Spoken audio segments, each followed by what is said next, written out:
In the quiet town of Crestwood, where secrets were whispered on the breeze, lived a young artist named Mia. Her world was a canvas of vibrant colors and gentle strokes, a reflection of her hopeful heart.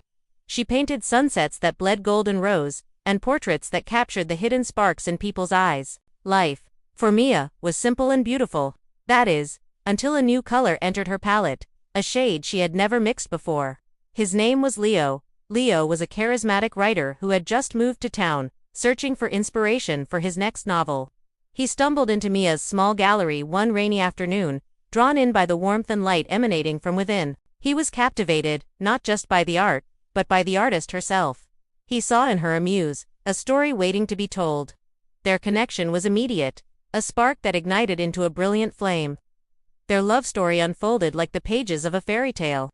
They spent long afternoons in Mia's sun-drenched studio, him writing prose inspired by her art, her painting scenes from his stories. They had picnics by Silver Creek, sharing dreams under the shade of ancient willow trees. Leo's words gave voice to Mia's visions, and her paintings gave life to his narratives. They were two halves of a whole, completing each other in a way neither thought possible.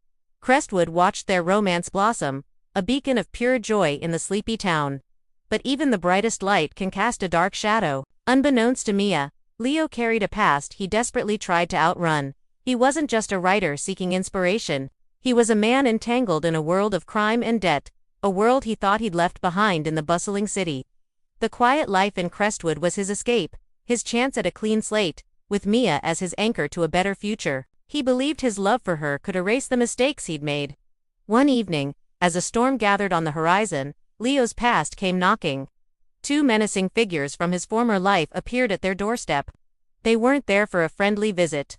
They were collectors, sent by a ruthless crime boss to whom Leo owed an impossible sum. The peace they had built began to crack, the idyllic world they shared threatening to shatter. Fear, cold and sharp, pierced the warmth of their home for the first time. Leo tried to protect Mia, to shield her from the darkness he had brought into her life.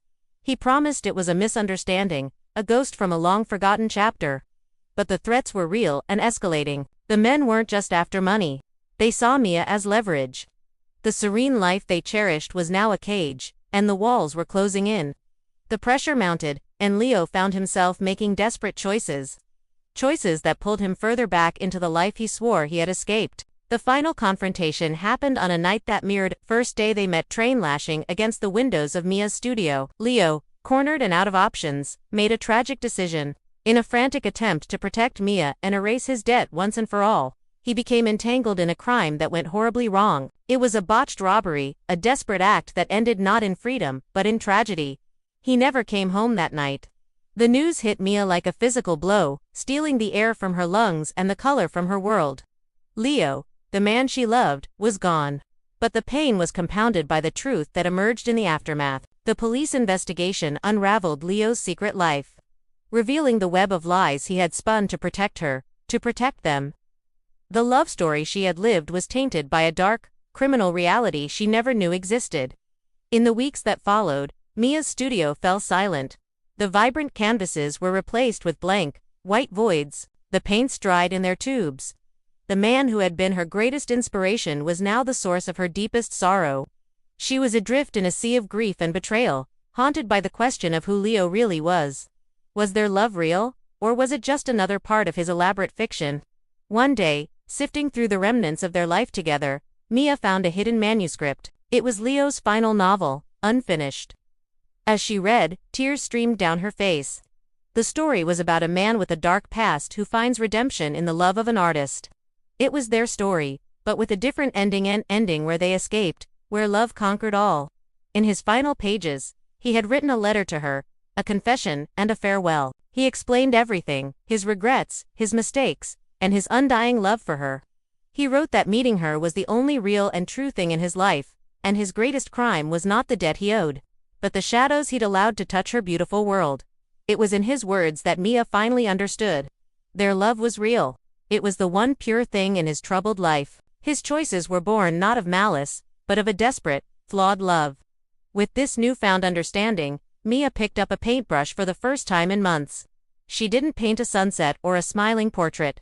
She poured all her grief, her love, her confusion, and her forgiveness onto the canvas. She painted the storm, the shadows, and the single, resilient flame of their love that refused to be extinguished by the darkness. It was her most powerful piece yet, a raw and honest masterpiece of a love story marred by tragedy. Her final painting was a goodbye, not just to Leo, but to the naive girl she once was. It was an acceptance of the beautiful, painful, and complex story they had shared. In her art, Mia found her own form of closure, transforming her heartbreak into a testament to a love that was real, even if its ending was a tragedy. She would carry him with her, not as a ghost of the past, but as a bittersweet memory that taught her about the dual nature of light and shadow, of love and loss. And she would continue to paint, her colors forever changed, deeper and more profound than ever before. Thank you for watching.